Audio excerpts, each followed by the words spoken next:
Բարև ձեզ, դուք դիտում եք Մունետիկ լրատվականի հերթական թողարկումը, ստուդիայում աշխատում է Հրայր Հակոբյանը։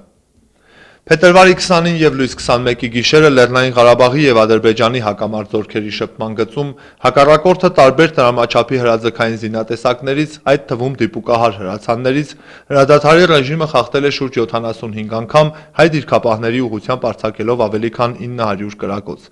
Լեռնային Ղարաբաղի պաշտպանության նախարարության մամուլի ծառայության փոխանցմամբ արևելյան և հյուսիսարևելյան հատվածներում հակառակորդը ակտիվորեն կիրառել է դիպուկահար հրացաններ, արձակելով 39 կրակոց։ Պաշտպանության բանակի առաջապահ զորամասերը լիակատար վերահսկողություն են պահպանում առաջնագծում և շարունակում իրականացնել մարդական դիրքերի հուսալի պահպանություն, ասված է հաղորդագրության մեջ։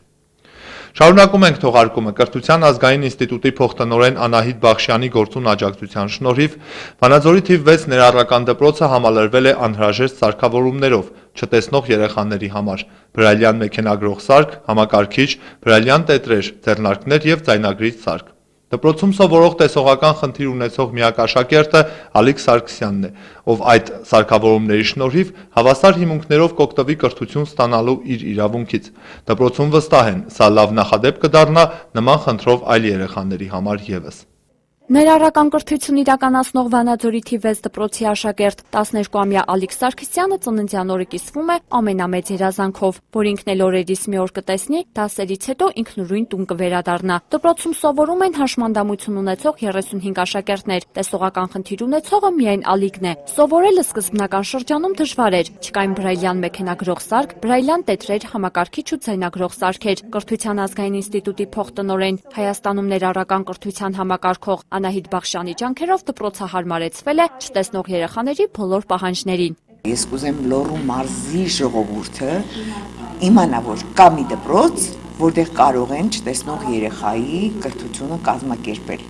Այն սարքերը, որ մենք բերել ենք, սա բացի համակարգիչ մնացածը դպրոցի սեփականությունը կարող է լինել։ Եվ եթե կան այդպիսի երեխաներ, պետք չի որ տանեն Երևան հասցնեն հատուկ դպրոց, այլ իրենց մոտիկ, իրենց քթի տակ դպրոցում կարող են կազմակերպել կրթությունը։ Դպրոցի տնօրենը պատրաստական այդ ամեն ինչը կկազմակերպի, թիմը կսովորի, մի խոսքով, այս դպրոցը, թիվ 6 դպրոցը Վանաձորի կդառնա հենակետային դպրոց բոլոր այն երեխաների համար, որ ունեն այդ հատուկ կարիքը։ Ալիկի հետ աշխատող դպրոցի տիֆլոմանկավարժ լոգոպեդ Լինա Սահակյանը հույս է հայտնում, որ ներդրած ջանքերն առաջիկայում անպայման կտան իրենց պտուղները։ 2 տարի այնպես չի, որ ոչինչ չեն կարել, 2 տարում նույնպես սովորել ենք բրայլյան համակարգը, պարզապես համապատասխան տետրեր չենք ունեցել, նաև այստեղ շոշափելիքի խնդիրն է, որ գրելու ժամանակ երեխան կարողանում է մտապահել այդ կետերի հաջորդականությունը, ընթերցանության ժամանակ ավելի դժվարանում է։ Դա է պատճառը, որ այս 2 տարվա ընթացքում երեխան չի կարողացել ամրապնդել այբուբենը, բայց հիմա կարծում եմ, որ տետրերի առկայության և գրամեքենայի առկայության դեպքում ծնողի ջանքերով անպայման կհասնենք դրան, որ երեխան կդառնա տառաճանաչ։ Նոր սարքավորումներով և տետրերով համալրված դասասենյակի առաջին դասը հագեցած էր։ Սովորելու շատ բան կար։ Կրթության ազգային ինստիտուտի աշխատակից Արմինե Ղազարյանի օգնությամբ Ալիկն ինքնուրույն օգտվեց ձայնագրման սարքից և համակարգչից։ Մի երեխայի և հետագայում նաև այդ երեխայի օրինակով վստահ եմ նաև մյուս երեխաներին, սա պարզապես սկիզբն է, ճանապարհն է, օրինակն է, մոդել է, որ մի երեխայի մենք փորձում ենք տալ այն ամեն ինչի, ինչ որ ինքը կարիք ունի, ինչի կարիքը ինքը ունի, որպեսզի ինքը կարողանա սովորել դպրոցում, ընդգրկվել դպրոցում, ներառվել դպրոցում, չգիտեմ, վաղը մի օր վազվզել դպրոցում իր ձեռնափայտով, սովորել համակարգչով, բրայլյանով և բոլոր հասանելի միջոցներով։ Ալիկի առաջին ձեռքբերումներին ականատես եղան նաև ծնողները, ովքեր մեծ հույսեր են կապում և հավատում, որ իրենց որդին մեծ հաջողությունների է հասնելու։ Ալիկի ծննդյան ամենամեծ նվերը նոր սարքավորումներն են, որոնց շնորհիվ Ալիկի առջև բացվելու է հաջողության դուռը։ Ալիկ 2 օր էր հիվանդ ու զանգահարեցին, Գեբախշյանը զանգահարեց, ասեց այսօր կգաք դպրոց ժամը 12-ին, կամպյուտերի հարցներ, էտա կսովորի, արդեն գրում է, հեշտ կեղնի ամեն ինչը, մեծ բան, շատ բան կսովորի Ալիկը, ինքը ընդունակ երեխա է, Ես մեծ հույսով եմ, որ Ալիկը առաջ կգնա ամեն հարցով։ Ալիկի օրինակը լավ նախատիպ կլինի մյուս դպրոցների համար, հույս հայտնեց Անահիտ Բախշյանը։ Առաջիկա օրերին Ալիկի հետ կաշխատի Կրթության ազգային ինստիտուտի աշխատակից Արմինե Ղազարյանը, ով կօգնի նաև դպրոցի աշխատակիցներին տեխնիկան կիրառելու հարցում։ Հերումինե Այվազյան, Կամոլ Ծատուրյան, Լոռի հեռուստաընկերություն։ 13 պետություններից Հայաստան են ժամանել 14 փորձագետներ եւ 28 երկարաժամկետ դիտորդներ։ Ակնկալվում է, որ կարճաժամկետ առաքելությամբ Հայաստան կժամանեն եւս 250 դիտորդներ։ Ապրիլի 2-ին կայանալիք խորհրդարանական ընտրություններին ԵԱՀԿ ԺՀՄԳ դիտորդական առաքելությունը հատուկ ուշադրությամբ հետևելու է տեղամասերում էլեկտրոնային գրանցման համակարգի աշխատանքին, տեսախցիկների եւ ուղիղ հեռարձակման գործընթացին։ Հրավիրված Մամլո Ասուլիսին պատասխանելով լրագրողների հարցերին ասել է առաքելության ղեկավար դեսպան Յան Պետերսենը։ Նա նաև հայտարարել է, որ իրենք ծանոթ են ընտրական գործընթացի նորամուծություններին եւ ունեն համապատասխան մասնագետներ։ Ոստիկանության ոչ իրավաչափ գործողություններին եւ ոստիկանության կողմից 2016-ին արձանագրված բռնության դեպքերին են անդրադարձել իրավապաշտպանները հրավիրված աշխատանքային քննարկման ընթացքում։ Ամեկ պլյուսի մեր գործընկերները տեղյակ են քննարկման մանրամասներից։ Քաղաքական ընդդիմության ու ակտիվիստների համար 2016 թվականը հետապնդումների տարի է եղել։ Չկար որևիցե հիմք գեոսաֆրային մեղադրանք առաջադրելու իբր ոստիկանության աշխատողների նկատմամբ բռնություն կատարելու։ Սա ակնհայտ քաղաքական հետապնդում էր։ Ակնհայտ քաղաքական հետապնդում էր Ժիրար Սեֆիլյանի նկատմամբ քրեական գործի հարուցումը, ակնհայտ քաղաքական հետապնդում եմ համարում Անդրեաս Ղուկասյանի նկատմամբ ուրեմն այդ գործողություններ եւ քրեական գործը։ Հելսինկյան քաղաքացիական ասամբլեայի Վանաձորի գրասենյակը խոշորացուցի տակ է պահել անցած տարի իրավապահների գործելակերպը։ Ոստիկանությունը հաճախ գործել է օրենքից դուրս։ Քաղաքացիական ու ծառայողական հագուստով ոստիկանները բռնություններ են կիրառել քաղաքական հավաքների մասնակիցների նկատմամբ։ Ոստիկանությունը օգտագործում է իշխանության կողմից որպես ընդդիմադիրների, քաղաքական ընդդիմադիրների նկատմամբ հետապնդման ճնշման գործիք։ Քաղաքական ընդդիմադիրների դեմ որպես գործիք օգտագործելու հանգամանքը որոշիչ է դառնում, որ նաև այդ գործիքը, որը կատարում է այդ բնույթի խախտումները, նաև մնացած խախտումներում էլ մնա անպատիժ, որպեսզի ինքը լավ ծառայի։ Անցած ամառ Սարիթաղում ոստիկանները զանգվածային բռնություն կիրառեցին հավաքի մասնակիցների նկատմամբ։ Բռնությունը շարունակվեց նաև բերման ենթարկելիս ոստիկանական մեքենաներում եւ բաժանմունքներում։ Բայց առավել ցավալի է մեկ հանգամանք. քաղաքացիներն անպաշտպան են իրավունքի խախտումները վերականգնելու հարցում։ Քաղաքական զգայուն թեմաներով կամ քաղաքական ենթատեքստ ունեցող այդ քրեական հետապնդման գործերով դատարանները որպես կանոն նույնպես հանդես են գալիս որպես քաղաքական իշխանության շահերը պաշտպանողներ եւ նոտարական վավերացնողները մեղադրանքների։ Քաղաքացիներն սկսում են կորցնել վստահությունը ոստիկանության նկատմամբ, ինչն առավել քան բնական է այս ֆոնին։ Դա բավական լուրջ խնդիր, այսինքն իսկ քաղաքագիտական տեսանկյունից եւ հասարակագիտական տեսանկյունից պետության միակ ուժ լեգիտիմ ուժ կիրառելը դա ընդունի պետություն եւ ոստիկանության միջոցով։ Ցավոք սրտի, այսինքն այդ կառույցը սկսում է լեգիտիմությունը կորցնել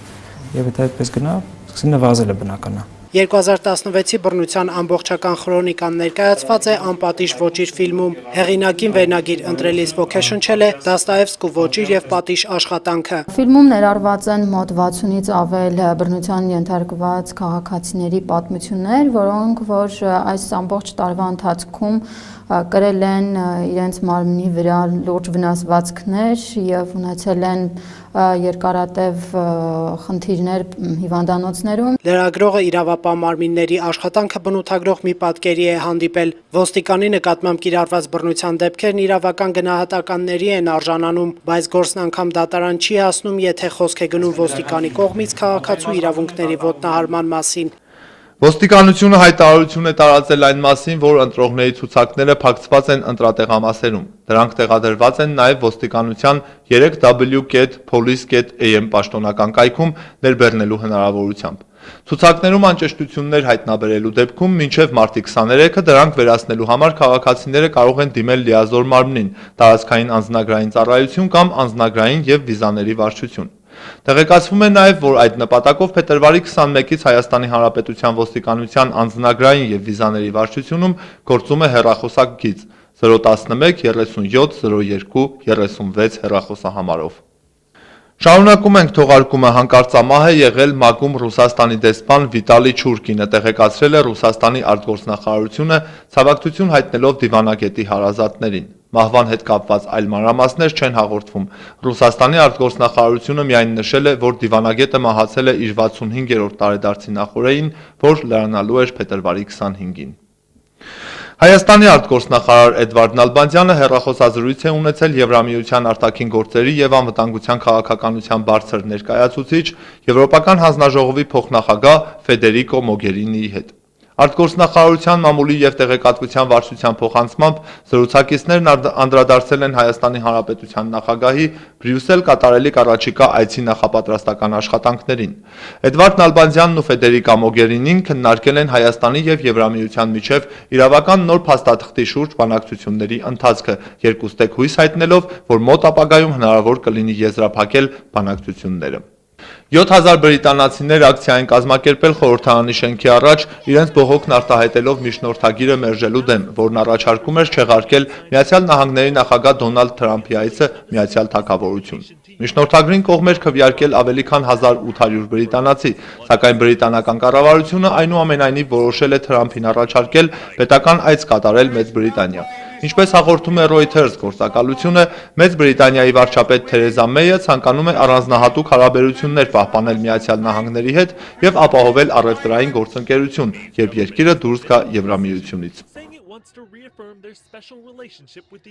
Շարունակում ենք միջազգային նորությունները։ Պակիստանում առավոտյան տեղի ունեցած զինված հարձակման հետևանքով զոհվածների թիվը հասել է 5-ի, ավելի քան 20 մարդ վնասվածքներ են ստացել։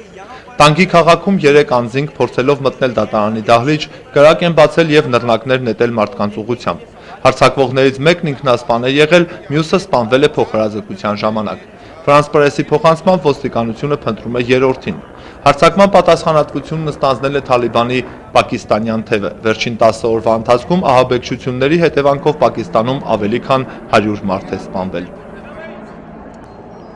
Եթե ոչ արդարացի մերժում եք ստացել իրավասուացյանների կողմից, արձանագրել եք սեփական իրավունքների խախտման դեպքեր կամ ունեք խնդիրներ, որոնք դարձել են մտահոգության առիթ, Մունետիկ լրատվականի թեժ գծի միջոցով բարձրաձայնեք այդ խնդիրները։ Թեժ գծի հեռախոսահամարն անփոփոխ է 20524։